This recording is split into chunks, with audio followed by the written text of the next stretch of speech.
शराब घोटाले से जुड़े ईडी के मामले में अरविंद केजरीवाल की गिरफ्तारी वैध थी या अवैध, इसका फैसला अब संविधान पीठ करेगी। सुप्रीम कोर्ट ने संविधान पीठ का फैसला आने तक केजरीवाल को अंतरिम जमानत दे दी।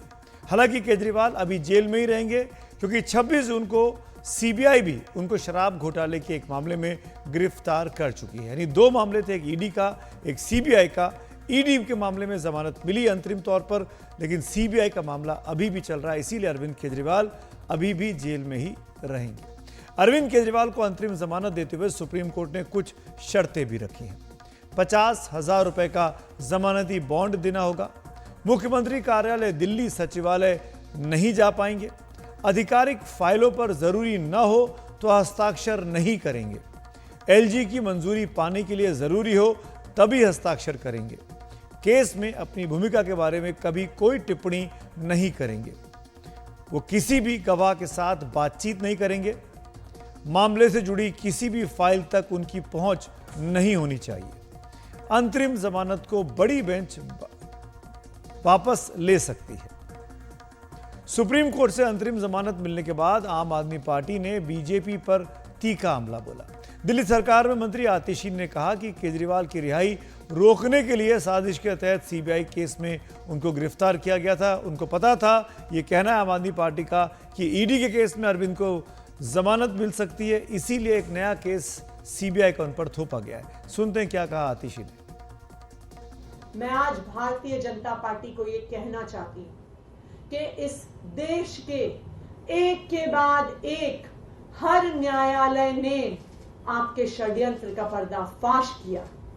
एक के बाद एक न्यायालय ने कहा है कि अरविंद केजरीवाल जी के खिलाफ सबूत नहीं है, और आज एक के बाद एक हर न्यायालय अरविंद केजरीवाल जी को जमानत दे रहा है। मैं भारतीय जनता पार्टी को यह कहना चाहूंगी कि अपना घमंड खत्म करिए, अपना अहंकार खत्म करिए, और बाकी पार्टियों के खिलाफ, लोकतंत्र के खिलाफ षड्यंत्र रचना बंद करिए। सत्य परेशान हो सकता है लेकिन पराजित नहीं हो सकता।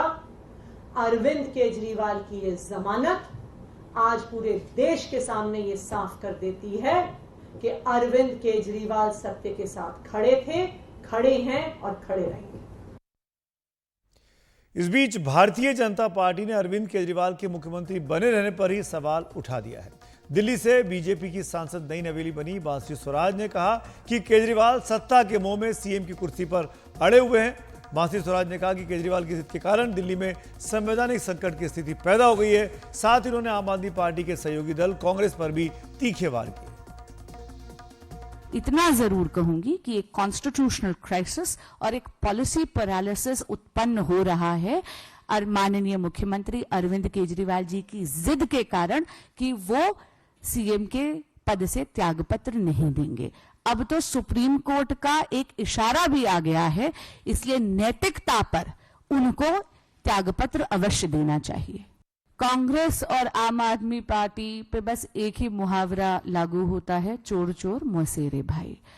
इन्होंने अपने राजनीतिक स्वार्थ के लिए लोकसभा चुनाव में एक गठबंधन करा था जो जर्जर कर भुरभुरा गया जैसे ही इनका लोकसभा चुनावों में दिल्ली में खाता तक नहीं खुला। वैसे अरविंद केजरीवाल के वकील अभिषेक मनु सिंघवी का कहना है कि यह केस बहुत कमजोर है और अरविंद केजरीवाल जल्द ही जेल से बाहर निकलेंगे। सर, सब लोग यही जानना चाहते हैं कि केजरीवाल जी को राहत तो मिली है, लेकिन जेल से बाहर कब आएंगे? क्या क्या अड़चने और अभी हैं? अड़चने तो जितनी आपको ये प्रश्न पूछना चाहिए उनसे जो लगाते हैं अड़चने।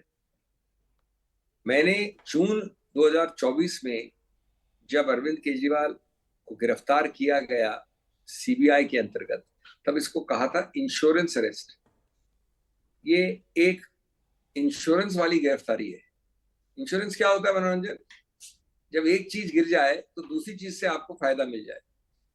तो बड़ा स्पष्ट है कि जो प्रोसिक्यूशन है और प्रोसिक्यूटर है, उन्होंने समझ लिया था कि उनके तथ्य, उनके आक्षेप, उनके आरोप पीएमएलए केस में इतने कमजोर हैं कि अगर केजरीवाल को राहत मिल जाए पीएमएलए केस में, तो किसी हालत में और कुछ हो न हो, हमको राजनीतिक द्वेष के कारण उनको बाहर नहीं निकलने देना है।